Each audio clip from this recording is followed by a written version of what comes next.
Hello everyone. Today we will start with linear motors under module 6 of special electrical machines. The different topics in linear motors is organized into different lectures. So today we will discuss lecture 1, under which we will get introduced to the different types of linear motors, the principle of operation, then different types, and finally the applications.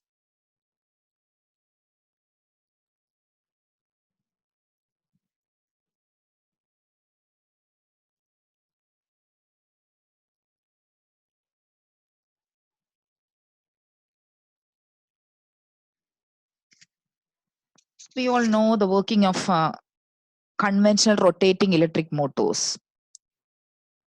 So a rotating electric motor converts electrical energy to rotational mechanical energy at the output. Similarly, a linear motor directly converts electrical energy to linear mechanical force and is directly coupled to the load. Now, there are applications where you want to drive a linear motion load.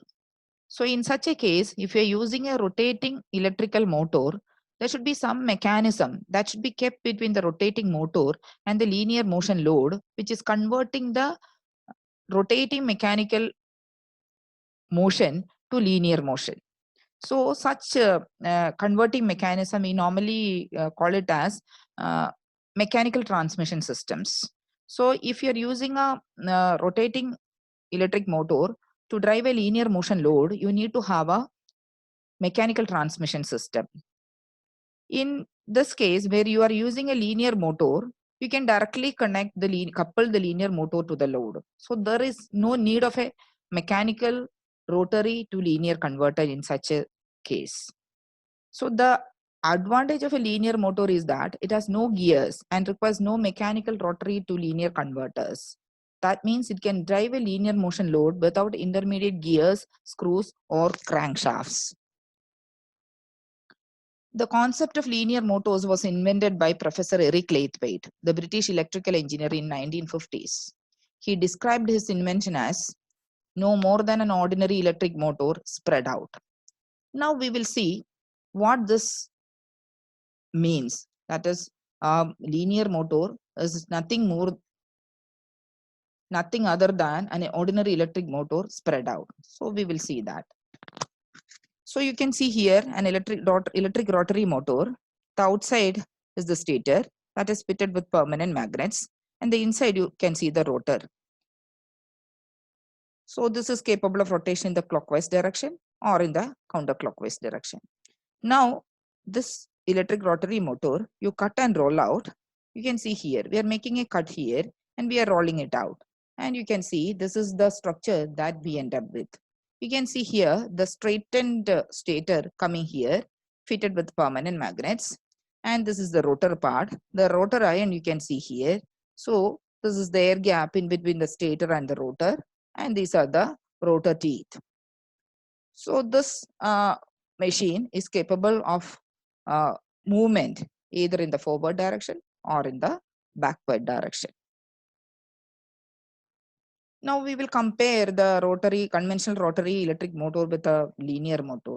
You can see here, this is a normal conventional rotary motor, and this is the stator. Outside is the stator, and inside you can see the rotor. And here, the same machine, if you stretch it out, cut it open and stretch it out, you will end up with linear motor. And you can see here, this is a straightened stator fitted with the same set of three-phase windings, and this is the rotor. Now, here it is a rotary motion at the output, and here you can see it is a motion along a straight line. So here in this case, we talk about the output torque and the angular acceleration in the case of a rotating electric motor. But when it comes to a linear motor, we normally talk the output is normally specified in terms of the force or the thrust, and acceleration is there along a straight line. So this is the comparison of a linear motor with a normal motor. Now we will see the principle of operation. So we can see here the same electromagnetical principles apply whether the motor is rotary or linear. So the same electromagnetic force that creates torque in a rotary motor creates a force in its linear counterpart. We already know the stator of the rotating electric motor that is fitted with a three-phase winding, and that is creating a magnetic field in the air gap. And when the rotor conductors, they carry current due to some induction or something like that, then there is interaction between the flux that is produced due to the current carrying conductor and the main flux, and because of this motion is produced. In the rotating electric motor, you have rotating magnetic field that is created due to the current carrying three-phase windings. When a three-phase supply is given to a three-phase winding, you have a rotating magnetic field produced in the air gap of the machine. But similarly, in linear electric motors, the force produced is linearly moving, or we can say that it is a traveling magnetic field that is produced in the case of a linear motor when you are exciting on the three-phase winding on the stator with a three-phase supply. Now you will be having either a loop, a coil, or simply a piece of plate metal on the rotating part of the machine. And when the flux that is linking with the loop, coil, or the piece of plate metal that is changing, then an EMF will be induced in that. And because of this, the current will be flowing through the loop, current, coil, or the plate metal, and this current will interact with the main flux, and accordingly a force will be produced.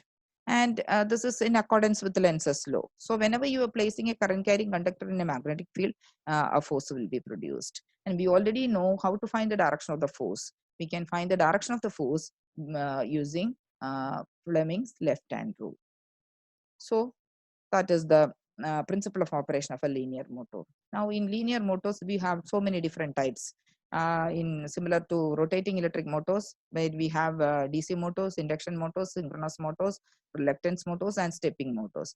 Here, all these motors have the linear counterpart as well. So out of this, in the syllabus, we have to study about linear induction motors, linear synchronous motors, and linear reluctance motors. Now, among these motors, the most popular are permanent magnet linear synchronous motors and linear induction motors. And we will select the appropriate motor for our application based on the requirements of the particular application. So that we will see later when we study about the applications of linear motors. Now we will start with the linear induction motor. We can see here the constructional details. This is the normal induction motor or the rotating induction motor. You have the rotor inside and you have the stator outside. The stator is provided with the slots that is having housing a three-phase winding, and the rotor, this is a squirrel cage rotor. On the outer part of the outer periphery of the rotor, you have squirrel cage bars. And now you can cut this along AOB, and when it is straightened out, you can see this is the structure that we get. So this is the stator. This is the stator, and stator side you can see the windings are placed into slots, and this is the rotating part. So this is the iron, rotor iron, and on top of that you can see the squirrel cage bars represented as a conducting sheet. Now here you can see the magnetic fields set up due to the current in the the three-phase winding, excited three-phase winding on the stator. The magnetic flux lines are set like that, and that is shown here as well. So in this case, when it becomes a linear motor, we normally call it as the primary. The stator part is normally which houses the three-phase winding is normally called as primary, and the rotor part, that is known as the secondary. So here it is represented as a secondary is represented as a flat aluminum or copper conductor backed with a ferromagnetic core. Now we will see the working of linear induction motor. When the primary of an LIM is excited by a balanced three-phase power supply, a traveling flux is induced. This is similar to what happened in a normal ordinary induction motor. In ordinary induction motor, you have a three-phase winding on the stator side, and when this is excited with the three-phase balanced supply, then a rotating magnetic field is created. Instead of that, here a traveling magnetic field is produced in the linear induction motor. Now, current will be because of this changing flux, current will be induced into the aluminum conductors on the secondary due to the relative motion between the traveling field and the conductors. This induced current interacts with the traveling flux wave to produce linear force or thrust, and we can find the direction of the thrust using Fleming's left-hand rule. So here we can say that the traveling field, magnetic field, secondary current and the force are mutually perpendicular. Now suppose here we can keep either the primary or the secondary moving, keeping the other one fixed. If the secondary is fixed and the primary is free to move, the force will move the primary in the direction of the force, resulting in the required rectilinear motion. We can have it in the other way also. We can keep the primary fixed and we can keep the secondary moving. So this is decided according to the application, the requirements of the application. We will decide whether to keep primary or the secondary fixed or moving. So we can say that an LIM is nothing other than induction motor which gives linear motion instead of rotational motion provided by a conventional rotating induction machine. And it has got an open air gap with an entry end and exit end. What is the speciality here? In the case of a normal rotating induction motor, we can say that there is no starting or end for the air gap, or we can call it as a closed air gap. But in the case of a linear induction motor, we can say that there is an open end and there is an exit end. There is an entry end and there is an exit end for the open air gap. And here the magnetic field produced by the stator or the primary is rectilinear, hence develops electromagnetic force along the direction of traveling magnetic field or current carrying conductors placed in this field. Now, according to the geometry, we can have so many different geometrical variants for the linear induction motor. So we can, according to the geometry, we can classify linear induction motors into so many different groups. Like we can have movable primary or movable secondary, or we can have single-sided and double-sided. We can have flat type or tubular type. Then with short primary and short secondary. Then with longitudinal and transverse magnetic flux. We will see the different types one by one. So first we will see the classification based on the way flux magnetic field is set up in the motor. So according to the way the magnetic field is set up in the motor, we have axial field machines and transverse field machines. Now, what is it? Is an axial field machine? In an axial field machine, the lines of magnetic flux lie in a plane parallel to the direction of the traveling magnetic field, or parallel to the direction of motion. The magnetic flux lines are developed. So this is used for low and medium applications. We will see this. So this can be derived from a traditional rotating squirrel cage induction motor. We will see that. This is a traditional three-phase squirrel cage induction motor. So you can see the stator houses RYB phases, three-phase winding, and we are cutting it open and spreading it out. And this is how we end up with. So here you can see this is the direction of the linear motion. So when you are exciting the three-phase winding on the stator or the primary with three-phase supply, current will be induced into the short-circuited conductors on the secondary, and that is causing current to flow. And because of this current in the conductors, a magnetic flux of its own will be created, and this magnetic field will interact with the main magnetic field, and thereby motion will be created. So motion is in a rectilinear manner. So you can see here, so this is the direction of motion. And if you see the plane in which the magnetic flux lines are set up, you can see both are parallel.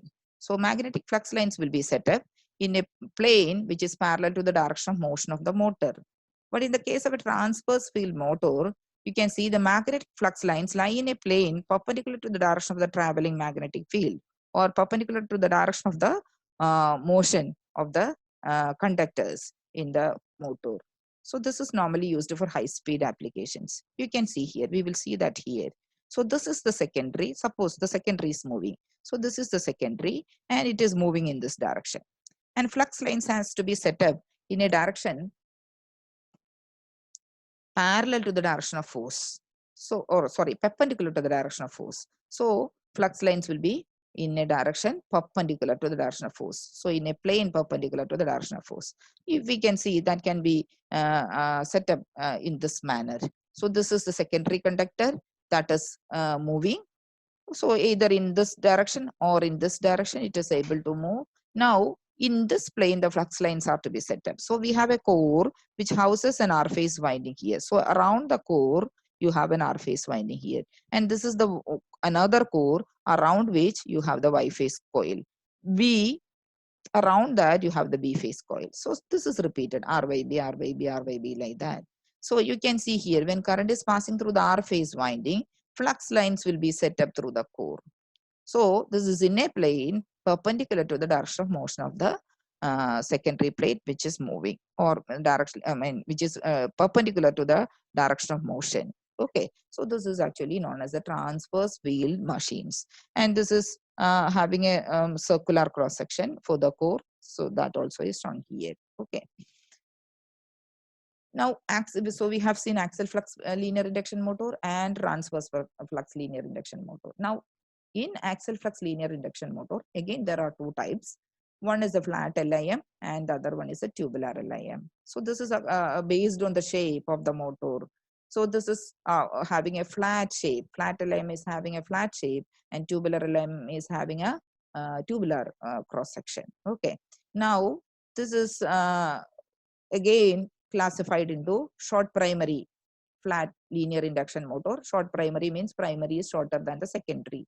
Then we can have the secondary shorter than the primary, known as short secondary flat linear induction motor. Then coreless. Secondary is not having a backing iron. So we can call it as a coreless secondary flat linear induction motor. Then double primary also is there. That means the secondary will be in the middle. On both sides, you will be having primary.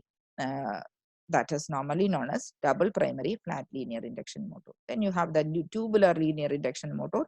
That also you can have single-sided and double-sided. So we will see the different types one by one.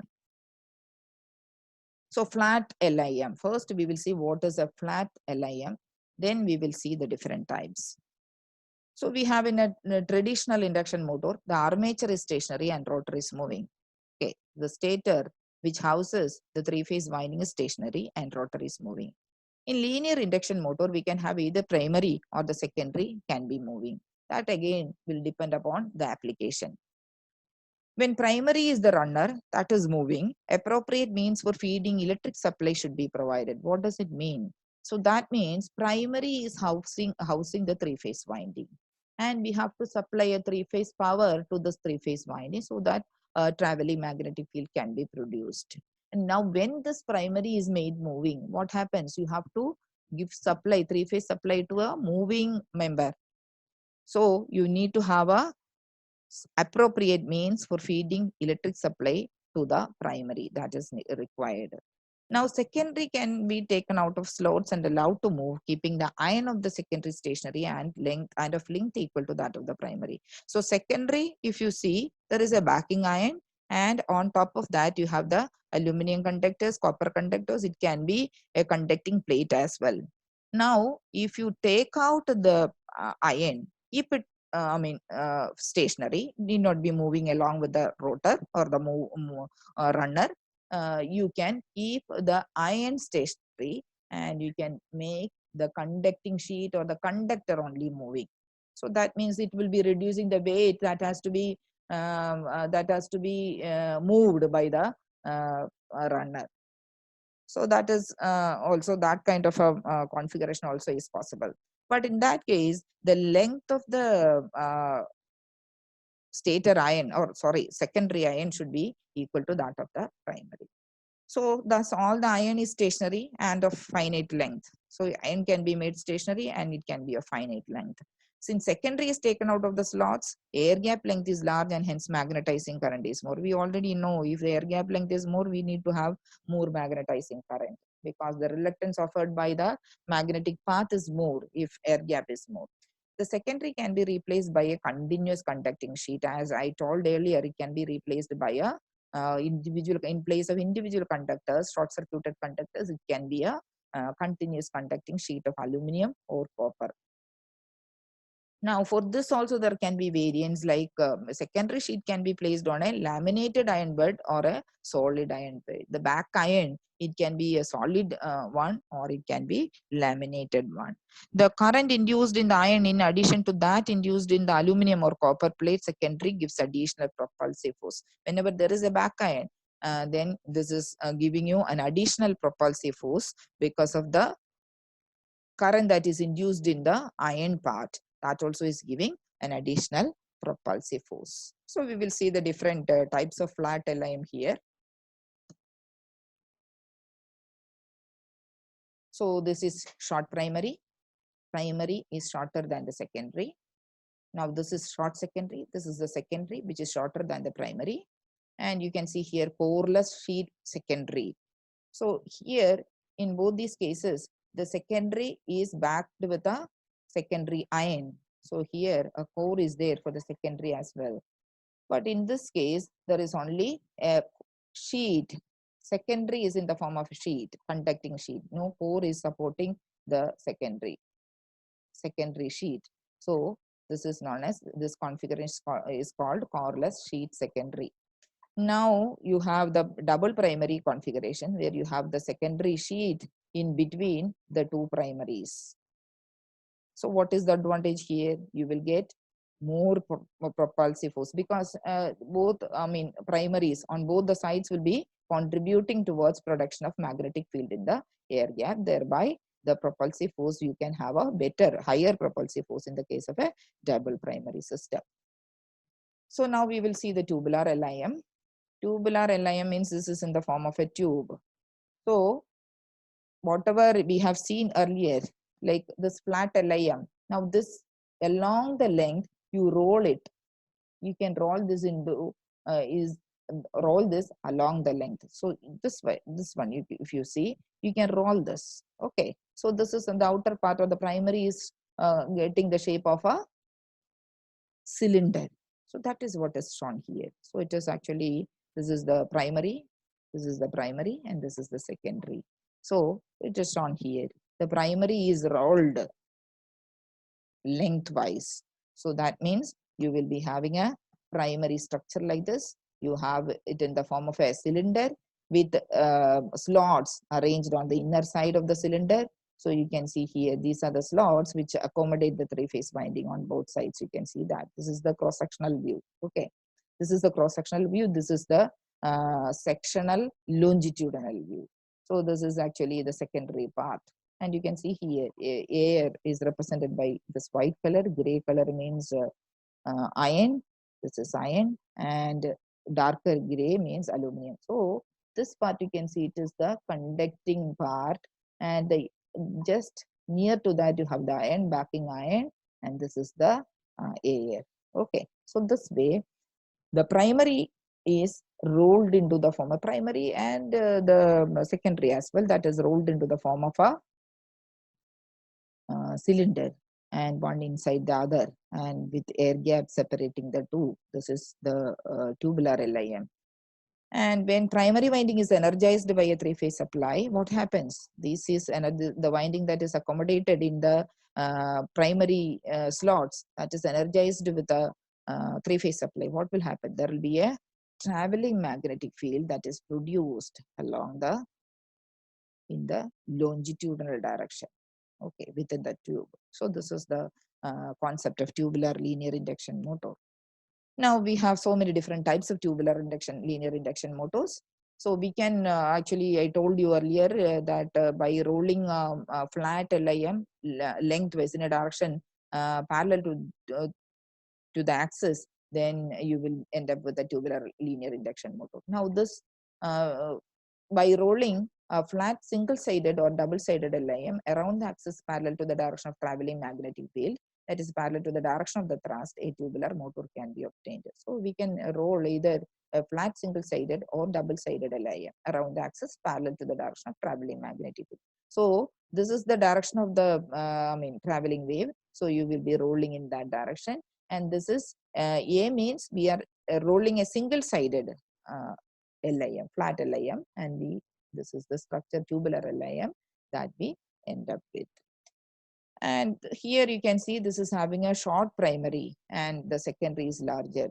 So 2 means it is secondary and 1 means it is primary. So the primary is shorter than the secondary. So this is a single-sided tubular LIM with an external short primary. The primary is external and it is shorter compared to the secondary. Now coming here, it is just the opposite way. So you have the primary on the inner side and the secondary is on the outer side, and secondary is shorter. So B means single-sided with an external short secondary. It is single-sided. Now we have a double-sided LIM that is rolled, and you will get a structure like this, and this is double-sided with short primary. Primary is shorter compared to the secondary. So you can see the cross-sectional view as well, and this is actually the variance of the tubular LIM.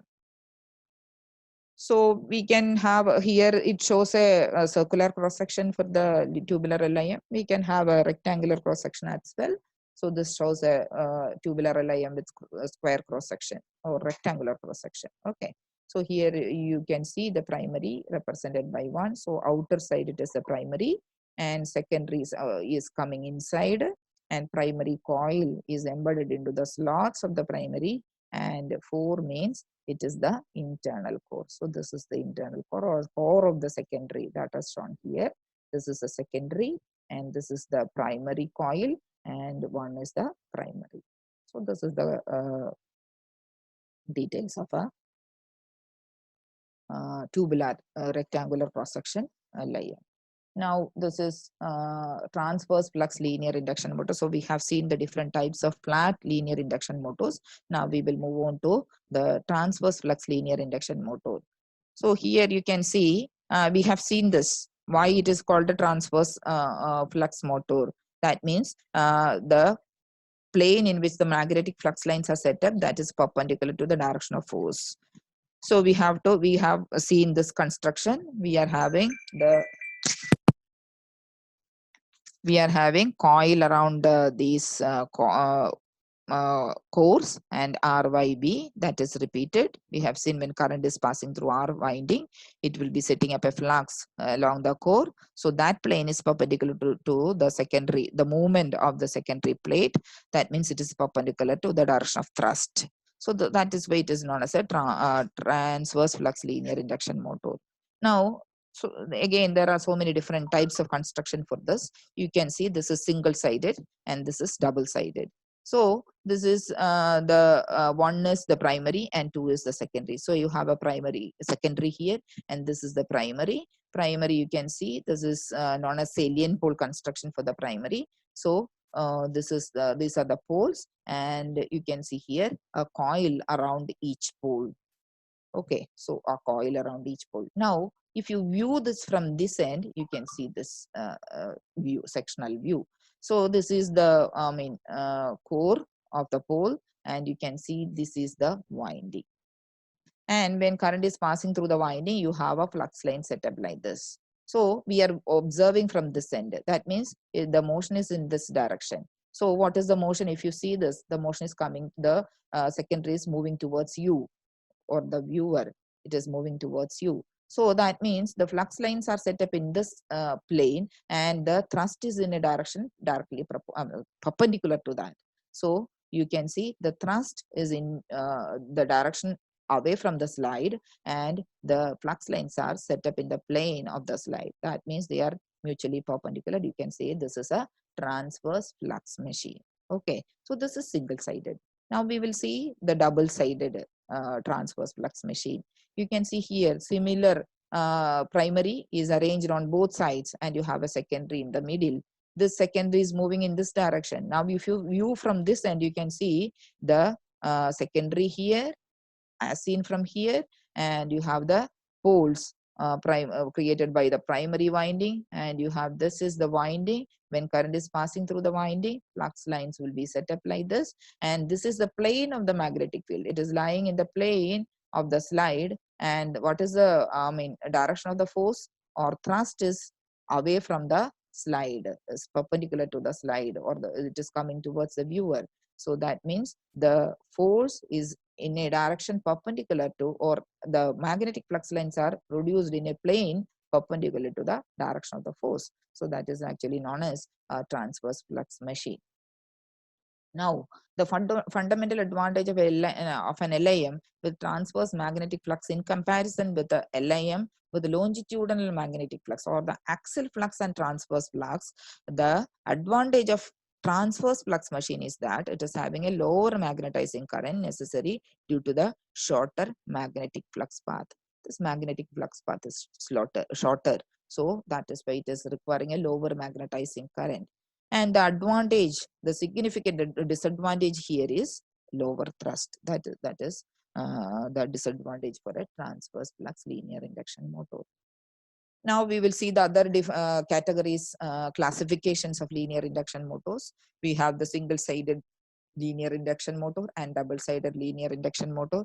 You can see here, this is single-sided. Only on one side you have the primary, and both are single-sided.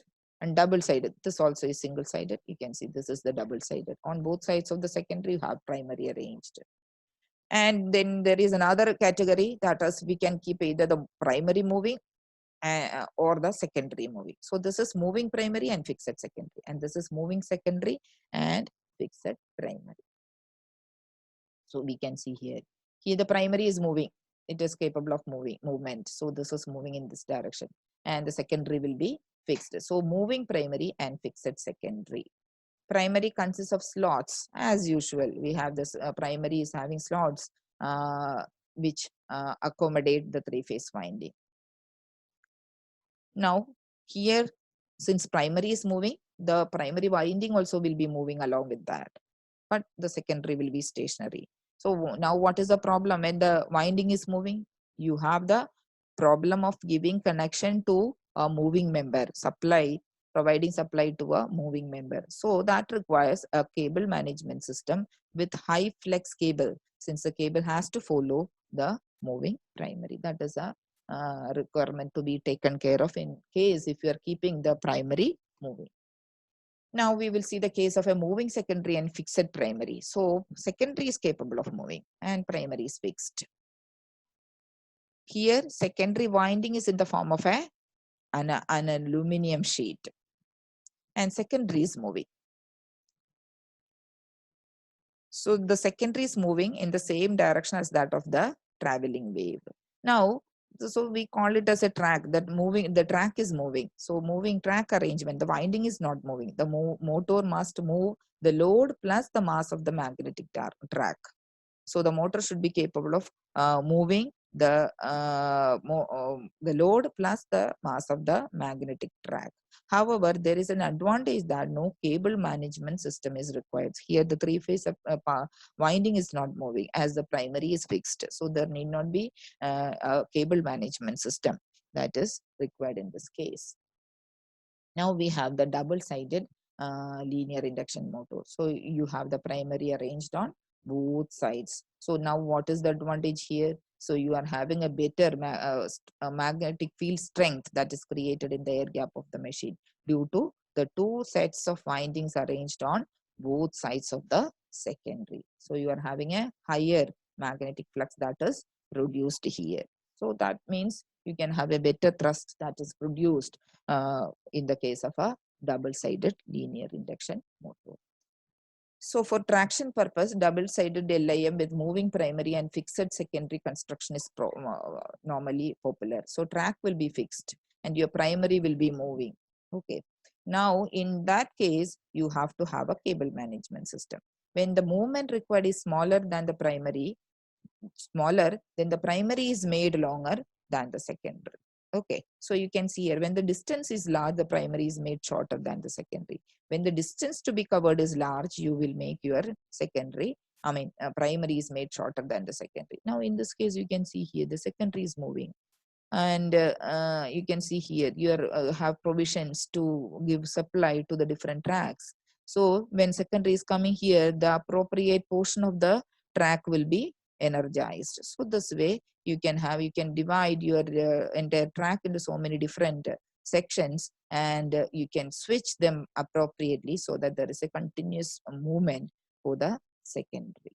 Okay, that is about the double-sided linear induction motors. Now we will see the applications of linear induction motors. Just a broad view of applications we will see. Then later, on a later session, we will discuss about the applications in detail. So we have, from this you can see that in almost all domains we can have this linear motors used. So in transportation systems, electric traction or small passenger or material supply cars used in airports, exhibitions, elevators, belt conveyors, etc., you can use linear induction motor. So wherever there is linear motion load, you can use your linear induction motor. Then manufacturing processes like machine tools, hammers, presses, mills, separators, automated manufacturing systems, textile shuttles, index tables, turntables, wooden saws, then wood saws, then sliding doors. So this is a very common application that we see normally when you are entering a shopping mall, or when you go to airports, we see sliding doors, or the sliding doors are being operated with linear induction motors or linear motors. Okay, then robotic movements, all these we can go for linear induction motor. In industrial investigation and test, this is a very important application area. Like suppose you want to test the high acceleration of aircrafts, then in the laboratory premises, we go for this high acceleration test of model aircraft. We will have model aircraft, and the high acceleration test will be done in aerodynamic tunnels that is created in labs. Like similar to this, we have a high acceleration of vessels also can be tested in laboratory pools. So model vessels will be tested in laboratory pools for high acceleration tests. So that can be done in with the help of using linear induction motors. Then in consumer electronics also, you have sound and vision equipment, knitting machines, curtains, etc. You can use this linear induction motors. So that's about linear induction motor, an introduction to linear motors and linear induction motors. So we have seen the different types, the construction details and different types of linear induction motors. So before we start with the theory, or the design aspects of linear induction motors, then before we look into the application side, the constructional details and the different types that are available also should be very clear. So hope this is uh, clear to all of you. So you can, if any part of the slide is not clear, you can contact me with your questions.